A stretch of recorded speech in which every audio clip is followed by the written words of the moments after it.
할렐루야. 오늘 대림절 넷째 주간 우리 성전을 찾으신 성도님들을 주님의 이름으로 환영하고 축복합니다. 강림하시는 주님, 우리 심령 가운데 찾아오셔서 우리의 마음을 사로잡아 주시고 또 필요한 은혜를 풍성하게 부어주시는 줄로 믿습니다. 오늘 이 4주간의 대림절 여정의 마지막 주간에 우리가 지금 함께 도달했습니다. 설교를 시작하기 전에 한 사람의 이야기를 들려드리고자 합니다. 인도의 캘커타 아시죠? 그 도시에 가장 더럽고 냄새나는 하수구 옆에 한 남자가 버려져 있었습니다. 그는 살아있었지만 살아있는 존재가 아니었습니다. 몸의 절반은 이미 구더기와 벌레들에게 먹히고 있었고 사람들은 그를 마치 길바닥의 쓰레기나 죽은 짐승을 보는 것처럼 아무런 눈길도 주지 않고 코를 막고 그 곁을 스쳐 지나갔습니다. 그는 수십 년간 그런 삶을 살았을 것입니다. 그의 정체성은 그 스스로가 규정했던, 세상이 규정했던 짐승 아니면 버러지와 같았습니다. 그런데 마더 테레사 수녀가 그를 발견합니다. 수녀는 주저하지 않았습니다. 그 냄새나는 몸, 썩어가는 상처에 손을 댑니다. 그를 안아 일으켜 세웁니다. 그리고 자신이 운영하는 죽어가는 이들의 집으로 그를 데려왔습니다. 몇 시간에 걸쳐서 수녀들은 그의 몸에 붙은 구더기를 하나하나 떼어내고 상처를 씻기고 깨끗한 물로 목욕을 시켰습니다. 그리고 깨끗한 옷을 입혀서 푹신한 침대에 눕혔죠. 그는 태어나서 처음으로 사람의 돌봄을, 사람의 손길을 경험했습니다.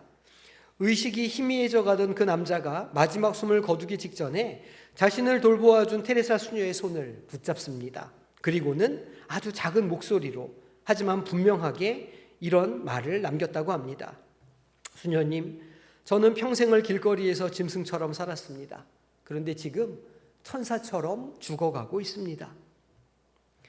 이 이야기가 어떻게 들리십니까? 이 남자의 마지막 말이 어떤 의미였을까요?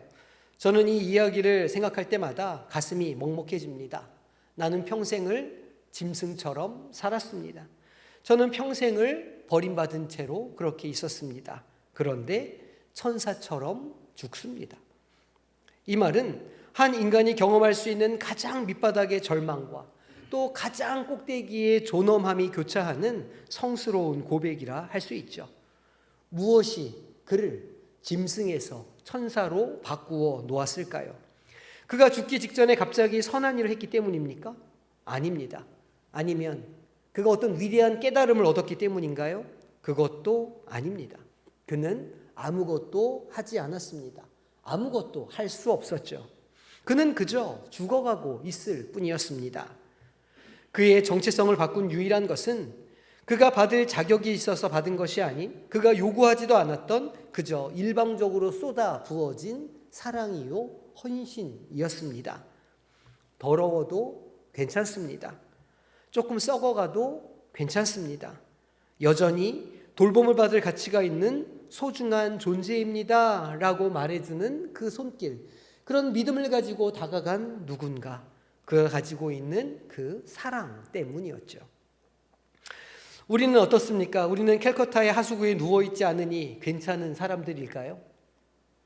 우리는 깨끗한 옷을 입고 이렇게 좋은 예배당에 이렇게 예배드리고 있으니 저절로 천사의 정체성을 가지게 되는 것일까요? 저는 그렇게 생각하지 않습니다. 어쩌면 우리는 모두 각자의 하수구 위에 누워 있는지도 모르죠. 누군가는 성과라고 하는 하수구 위에 빠져 있을 수도 있고, 그래서 실적을 내지 못하면 남들보다 뒤처지면 나는 쓸모없는 존재라 스스로를 짐승처럼 채찍질하며 이 1년을 살아왔을지도 모르겠습니다. 누군가는 관계라고 하는 하수구에 빠져 있습니다.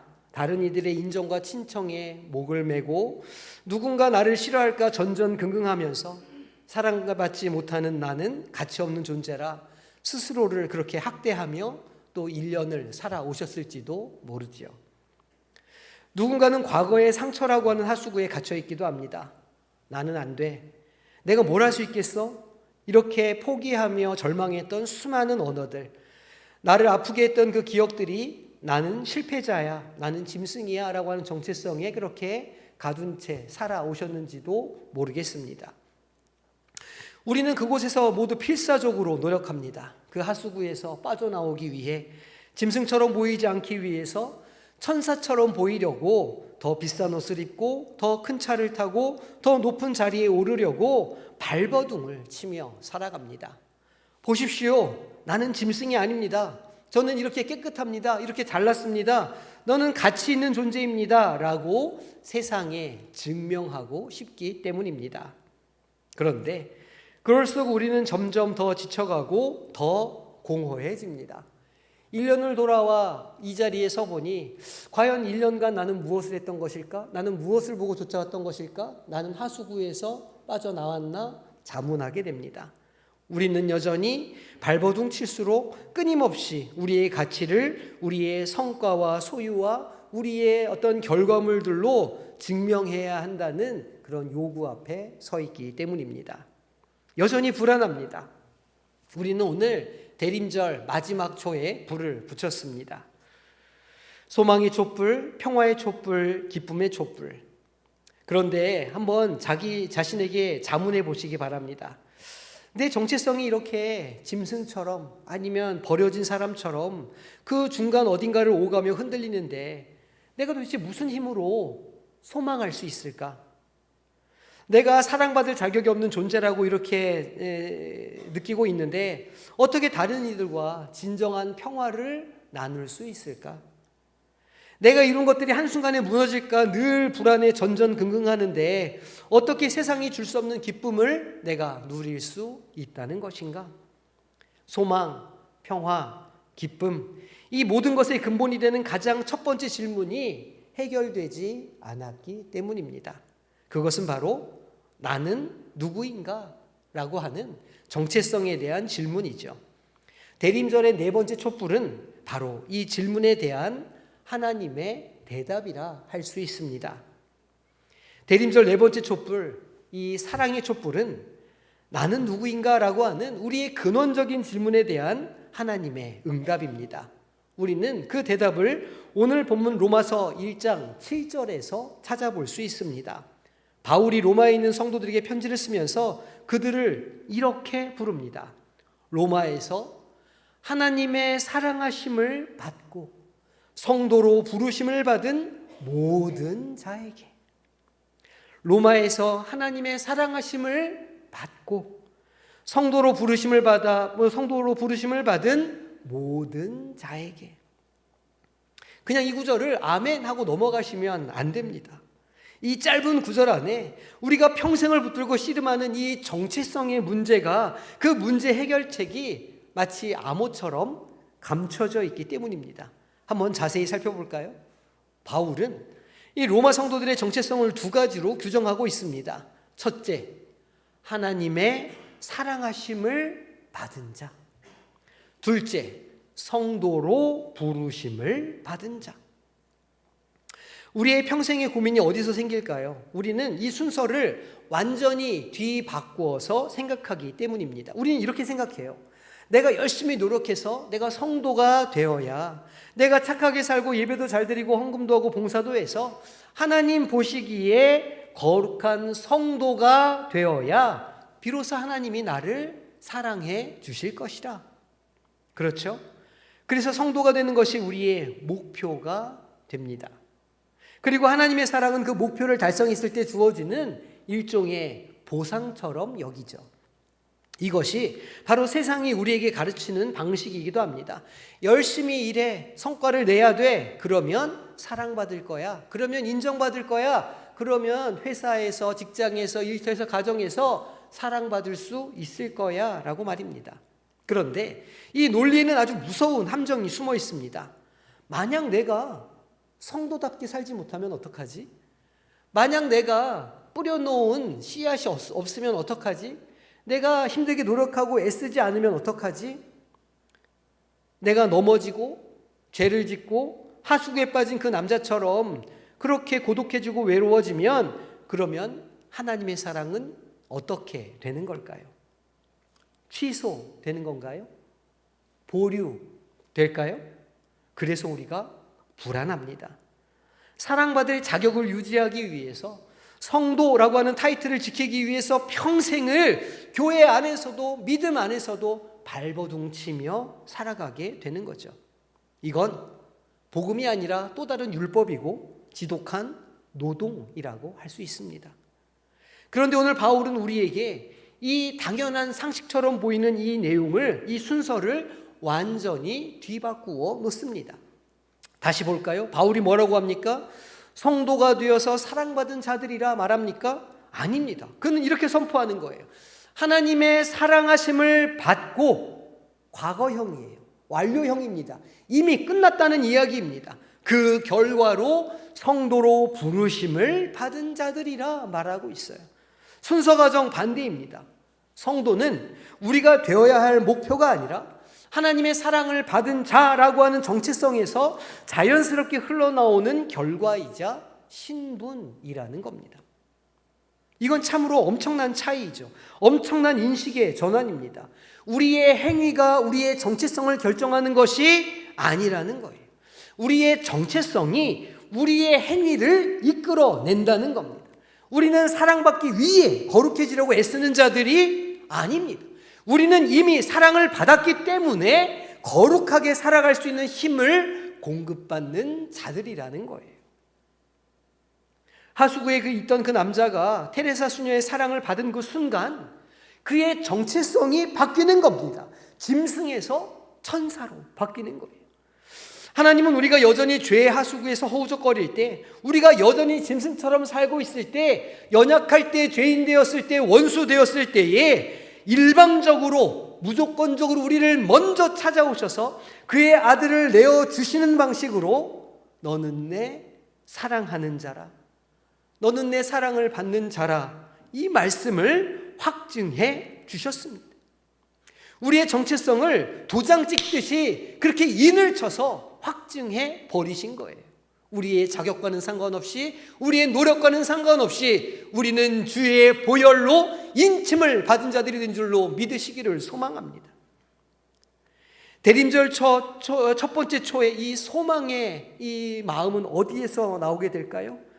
사랑에서 나오는 겁니다. 평화는 어디에서 흘러나올까요? 이 사랑에서 흘러나오게 되는 거죠. 사랑받을 자격을 증명하려 애쓰지 않아도 되는 이 사랑받음의 정체성에서 흘러 넘치게 되는 겁니다. 기쁨은 어디서 올까요? 세상이 빼앗을 수 없는 이 사랑이 내 안에 존재한다고 하는 확신과 믿음에서 나오게 되는 겁니다. 그러면 이 사랑이 도대체 무엇이기에, 어떻게 이 사랑이 하수구의 인생을 천사로 바꾸고 죄인을 성도로 바꿀 수 있습니까? 이 사랑의 실체가 무엇입니까? 우리는 사랑이라는 말을 너무 쉽게 그렇게 사용하죠. 드라마에서도 노래 가사에도 사랑해라는 말이 넘쳐납니다.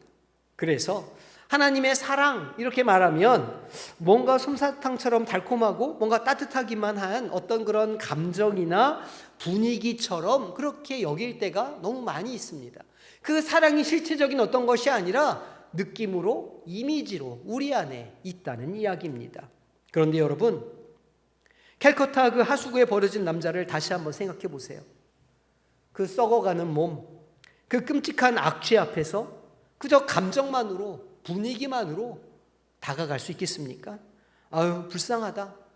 이런 연민만을 가지고 그 사람을 안고 데리고 와서 그 구더기를 떼어내고 씻길 수 있을까요? 테레사 수녀를 움직인 것은 감정이 아니었습니다. 그것은 결단이었고 행동이었죠. 더러움 속으로, 악취 속으로 자신의 몸을 기꺼이 먼저 밀어넣는 행동이 있었다는 거예요. 바울이 말하는 하나님의 사랑은 우리가 생각하는 그런 감상적이고 나이브한 그런 감성 아닙니다. 이것은 우주에서 가장 극적인 행동이며 가장 위험한 결단이었죠. 무슨 말입니까? 하나님께서 저 높은 보좌 위에 앉아 계시다가 우리가 죄의 하수구에 빠져 허우적거리는 것을 보셨습니다. 우리가 서로 미워하고 시기하고 스스로를 짐승처럼 학대하며 썩어가고 있는 것을 보셨습니다. 그리고 하나님이 어떻게 하셨습니까? 그저 하늘에서 확성기를 대고 얘들아 내가 너희를 사랑한다, 사이좋게 지내라, 깨끗하게 살아야 돼, 이렇게 말로 하셨을까요? 아니죠. 만약 그렇게 하셨다면 그건 사랑이 아니라 그저 설교, 그저 잔소리에 불과했을 겁니다. 우리는 그 목소리를 들으면 들을수록 더 비참해졌겠죠. 알아요. 압니다. 아는데 제 안에 능력이 없습니다. 아는데 안 고쳐집니다. 아는데 제 안에 사랑이 없습니다. 아는데 제가 회복할 수 있는 능력이 없습니다. 하나님은 그렇게 값싸게 사랑하지 않으셨어요. 감상적으로, 피상적으로, 이미지만 가지고 사랑하신 게 아닙니다. 하나님은 테레사 수녀가 하수구에 버려진 그 남자에게 했던 것과 똑같은 일을 하신 거예요. 아니죠. 비교할 수도 없는 더 큰 일, 엄청난 일을 하신 겁니다. 하나님은 그 높은 보좌를 버리시고 우리 이 연약한 인생들이 빠져있는 더럽고 냄새나는 죄의 하수구 속으로 직접 뛰어들어 오셨습니다. 가장 낮은 곳으로 오신 거예요. 가장 연약한 아기의 모습으로, 가장 냄새나는 짐승들의 공간 마구간으로 우리 이 썩어가는 육신을 입고 우리 가운데로 우리와 똑같은 모습으로 직접 들어오셨습니다. 이것이 우리가 4주간 기다려온 성탄의 의미이죠. 이것을 우리는 성육신이라고 부릅니다. 하나님이 사람이 되셨다는 이 믿을 수 없는 사건의 핵심이죠. 왜 그렇게 하셨을까요? 사도 요한은 이렇게 말합니다. 하나님이 세상을 이처럼 사랑하사 독생자를 주셨으니 이는 그를 믿는 자마다 멸망치 않고 영생을 얻게 하려 하심이라. 하나님이 그 하수구에 있는 인생들을 그렇게 사랑하셔서 예수 그리스도 그 이름을 믿는 자에게 값없이 아무런 대가도 없이 주신 그 은혜를 받게 해 주셨다는 거예요. 사랑하셨기 때문에. 말로만 사랑하신다 하신 것이 아니라 내가 너를 이만큼 사랑해, 이것을 보여주고 증명하시기 위해서 기꺼이 우리의 하수구로, 우리의 연약함으로, 우리의 미련함과 비천함으로, 그리고 우리의 죽음 안으로 함께 들어오셨다는 겁니다. 대림절의 네 번째 촛불이 사랑인 이유가 바로 여기에 있습니다. 소망, 평화, 기쁨, 이 모든 것은 하나님이 우리를 사랑하시기로 결단하시고 이 땅에 찾아오시는 행동을 하셨기에, 성육신으로 오셨기에 비로소 가능해지는 일들이죠. 예수 그리스도 주님 그분 자체가 바로 하나님 사랑의 실체입니다. 주님은 우리가 사랑받을 자격을 증명하라 요구하지 않으십니다. 주님은 그냥 우리에게 오셨습니다. 우리가 여전히 짐승일 때, 우리가 여전히 하수구에 있을 때 우리를 하나님의 사랑하심을 받은 자라고, 성도라고 선포해 주시기 위해서 말입니다. 그러면 이제 이 압도적인 사랑, 하수구로 직접 뛰어드신 이 사랑을 정말로 받은 우리는 어떻게 살아가야 할까요? 우리는 이제 어떤 선택을 해야 합니까? 대림절 마지막 촛불이 켜졌고 이제 성탄이 코앞에 있습니다. 우리는 무엇을 해야 할까요? 이 사랑을 받은 자로, 이 사랑을 알고 있는 사람으로 마지막 우리가 해야 할 선택은 무엇입니까? 내가 이제 사랑을 받았으니 나도 캘커타의 그 남자처럼 짐승에서 천사가 되었으니 이제는 나도 마더 테레사처럼 살아야겠다. 이런 결심이 드십니까? 할렐루야입니다. 그렇게 하시면 좋습니다. 우리는 그 사랑을 전하면서 살아야 합니다. 그런데 우리는 여기서 또다시 그 순서를 헷갈리기도 합니다. 우리는 방금 사랑을 받았다는 복음을 듣고도 이제 예배당 문을 나서면 그때부터 또다시 그 사랑을 증명하고자 애쓰려고 할 겁니다. 하나님, 저 사랑받았죠? 받죠? 저 이렇게 열심히 봉사합니다. 하나님, 저 이렇게 착하게 살려고 노력해요. 저 성도 맞죠? 우리는 마더 테레사가 되려고 합니다. 그런데 아직 나라고 하는 존재가 하수구에 버려졌던 그 남자라는 사실을 온전히 깨닫지 못한다는 겁니다. 테레사 수녀의 흉내를 내려고 한다는 거예요. 어떻게 될까요? 그렇게 흉내내는 인생은 금방 지치게 될 겁니다. 그리고 내 마음을 알아주지 않으면 분노가 차오르고 화가 날 거예요. 그리고 지치게 되겠죠. 내가 이렇게까지 사랑을 베푸는데 왜 저 사람은 안 변할까? 내가 이만큼 교회를 위해 희생하는데 왜 아무도 알아주지 않을까? 내가 이렇게 눈물을 흘려 기도하는데 왜 아무런 응답이 없을까? 내 안의 사랑은 금방 바닥나고 우리는 사랑이라는 이름으로 또 다른 노동을 하고 있는 자신을 발견하게 되겠죠. 테레사 수녀처럼 대림절 마지막 여정에서 우리가 해야 할 가장 중요한 적용은 그런 사랑을 실천하는 게 아니에요. 우리는 아마도 테레사 수녀처럼 될 수 없을 겁니다. 그것보다 훨씬 더 먼저, 더 근본적으로 해야 할 일이 있죠. 그건 바로 내가 캘커타의 그 남자라는 사실을 깊이 있게 깨닫는 일입니다. 내가 사랑이 아니면 아무런 존재가 아니구나. 그것이 없으면 나는 회생이 불가능하구나. 하나님의 사랑이 아니면 나는 저주받을 수밖에 없는 인생이구나.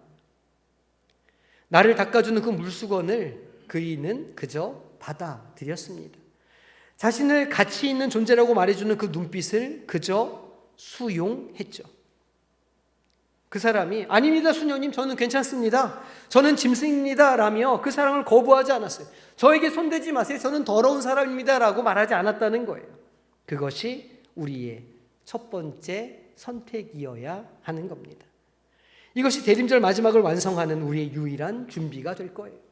내가 무엇을 해서가 아니라, 내가 어떠한 존재여서가 아니라 그저 하나님이 너는 내 사랑하는 자라고 하는 우리의 인생 가운데를 찾아오셨다고 하는 그 진리를 그냥 받아들이는 겁니다.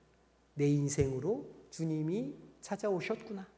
네 하나님, 나는 하나님의 사랑하심을 받은 자입니다 라고 고백하게 되는 것, 이 고백이 진짜로 내 마음 중심에서 터져나올 때 우리는 비로소 그 짐승의 정체성에서 자유하게 될 수 있을 겁니다. 쓸모없음의 하수구에서 빠져나오게 됩니다. 인정받아야 한다는 강박에서 자유케 되겠죠. 그리고 그때 비로소 아주 작은 테레사 수녀의 마음이 우리 안에서 싹트기 시작할 겁니다.